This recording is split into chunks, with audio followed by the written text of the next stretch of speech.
So you've decluttered, the bags are gone, the closets look amazing, and you can actually open up the junk drawer without pulling a muscle. Now you might be thinking, should I light a candle, fluff a pillow, and call the photographer? Not so fast. There's a step in between, one that way too many sellers skip. And skipping it, and that's what costs you real money when the buyer asks for repairs or price drops. I'm talking about some maintenance items. Not the big renovations, not the curb appeal. I mean the small, often overlooked fixes that buyers might not notice, but inspectors will definitely call out. I'm Peggy Dursthoff, a realtor at Live Denver Suburbs, powered by HomeSmart, and I specialize in helping women 50 plus navigate a solo move here in the Denver metro area. And if you were wondering what comes after decluttering but before staging, this is it. Today we're walking through 7 of the 10 must-do home fixes to help you protect your price, pass the inspection, and move forward with confidence in the sale of your home. And if this is your first time here, welcome. If you're still knee-deep in donation piles or you can't part with that third set of wine glasses, check out my decluttering playlist linked above, and I've also put a link down below. It's the first step in what I call your solar seller game plan, and this video is the next step on that journey. All right, let's get to it. These 7 fixes aren't glamorous. No one's posting before and after shots of a clean dryer vent, but they do keep your home from sending buyers running, or worse, negotiating you down 10 grand over something that just costs $150 to fix. All right, let's start with one that causes more trouble than most sellers realize. Clean your gutters. I know gutters aren't exactly exciting, but here in the Denver metro area and along the Front Range, where we get everything from spring snowmelt to those wild late afternoon summer downpours, your gutters are working overtime. Clogged gutters can lead to water pooling near your foundation, seeping into your basement, or even backing up under your roof. And trust me, buyers, they don't want to inherit your water damage. Even worse, an inspector will flag overflowing or sagging gutters in a heartbeat, and suddenly your small oversight or the fact that your partner used to handle the exterior work becomes a major repair request. So do yourself a favor. Clear out the leaves, pine needles, and whatever else is nesting up there. Double check that your downspouts are aimed away from the home and that the extensions are attached. And if you've been in your home a while and you have lovely leafy trees nearby, just like I do, consider adding gutter guards to cut down on future cleanouts. This isn't about dazzling the buyers. It's about making sure nothing throws up a red flag during inspection or gives the impression that the home's been ignored. Clean gutters might not sell your home, but neglected ones can absolutely slow things down or chip away at your negotiating power. Step 2, give your furnace some breathing room. You know, if you haven't changed your furnace filter lately, now's the time. A clogged filter just doesn't make your system less efficient. It puts extra strain on the entire HVAC setup. But here's the part most sellers overlook, especially if you've been in your home for years like a lot of my clients. Inspectors and buyers absolutely notice when your mechanical area is stuffed with boxes, bins, leftover tile, and those mystery paint cans you swore you'd use. And when it's crammed full of storage, well, it can raise red flags even if the unit itself is in good shape. So here's what you can do. Change out the filter and write the date on it so it's obvious. If it's been a few years, you might even consider getting the unit cleaned and serviced. Clear at least a few feet around the furnace and water heater. Sweep and vacuum the area. A clean filter and a clutter-free furnace area won't wow a buyer on their first walkthrough, but they will stand out to an inspector. And when that inspection report comes back clean, that's when you can breathe easy because you took care of it before it became a problem. Here's a quick question for you. What's one of the most forgotten areas in a home that could quietly cause major damage and even be a safety risk? Most sellers don't think about it. And no, it's not your fireplace. And no, it's not old wiring. Step 3 is cleaning out your dryer vent, not just the lint trap. This one's easy to overlook because everything seems fine when your dryer's running. But if the vent behind your machine is clogged with lint, it's not just less efficient, it's a fire hazard. In fact, dryer vent buildup is one of the top causes of house fires in the United States. And inspectors, they check, especially if you've got one of those old plastic ducts hiding behind the dryer. Now here's what you can do. Pull the dryer out, vacuum around the vent. If it's a short vent, use a vent brush or a vacuum to clear the line. If it's longer, then hire someone to clean it out for you. If your duct is plastic, swap it out for a rigid metal one. It's a simple fix that protects your home, boosts efficiency,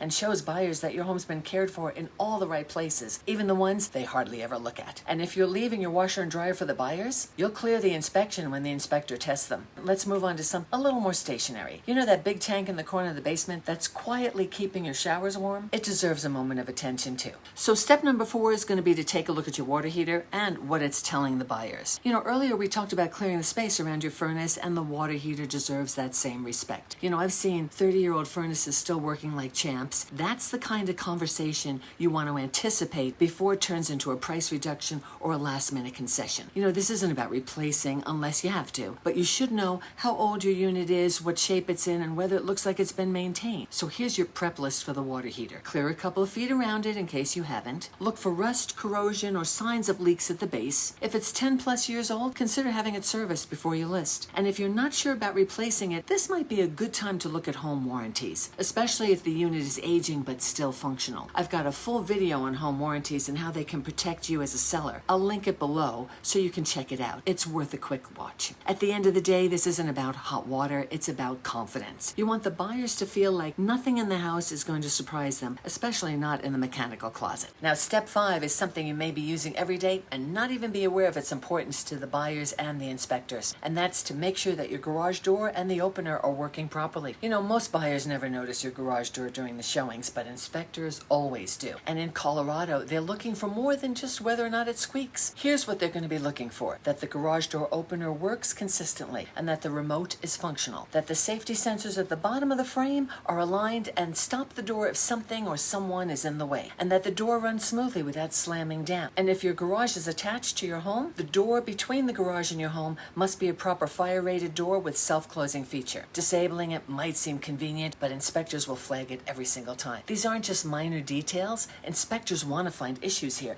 It proves to the buyer that the inspection was worth the fee. The good news, most of these are quick, affordable fixes if you catch them early. And if something's not working, you don't have to get on a ladder and do it yourself. Just like the other fixes, I've got trusted garage door companies along with other trusted vendors here in the Denver metro area I can connect you with. And they'll make sure that everything is working and up to code before you list. Now that the garage is squared away, let's look up, literally. Here in Colorado, we just don't get 4 seasons, we get hail season. And your roof usually takes the brunt of it. Step 6 is get your roof and attic checked before the buyers do. You know, in the Denver metro area, our roofs go through a lot. Hail, snow, and 300 days of sunshine. Even if everything looks fine from the street, small issues can easily turn into big inspection headaches. Inspectors know roof repairs and replacements are expensive, so they're focused hard here. And buyers, nothing spooks them faster than hearing hail damage or roof replacement. Now, here's what you can do right now. After a storm, check your attic for stains or damp spots. From the ground, look for missing shingles, sagging areas, or cracked flashing. If you're unsure, call a roofer.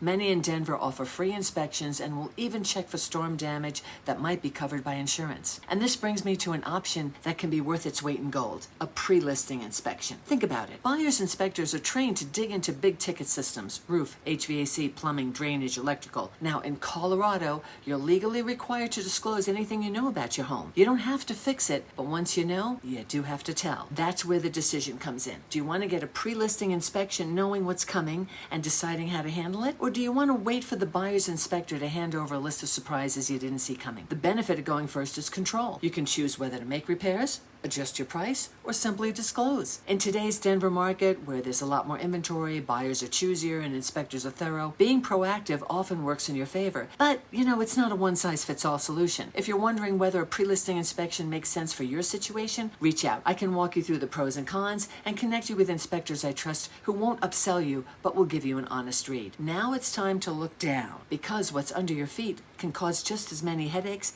as what's over your head. So that brings us to step 7, your basement silent protector. Can you guess what it is? It's your sump pump. Check it if you have one. Now, not every home in the Denver metro area has a sump pump, but if yours does, don't skip this step. It's one of those things buyers rarely think about until it doesn't work, then it becomes a deal breaker. So here's what you can do right now. Pour a bucket of water into the pit to make sure that the float kicks on and the pump drains properly. Check that the discharge line carries the water away from your foundation. And then clean the inlet screen so it doesn't clog. This simple test takes 10 minutes, and it could save you thousands in water damage, or even worse, a buyer walking away because they don't trust your home's drainage system. That's why I've pulled together all 10 of the most overlooked home maintenance tips together in a blog post, so you can see the full list and dig deeper into the ones that matter most for your home. I put a link down below. So there you have it, the 7 home fixes to tackle after you declutter but before you list. Now, none of these are glamorous, and they certainly won't get you any compliments during a showing, but they will protect you from those inspection headaches that can derail a sale or cost you thousands in negotiations. And if you're still staring at closets, basements, or garages wondering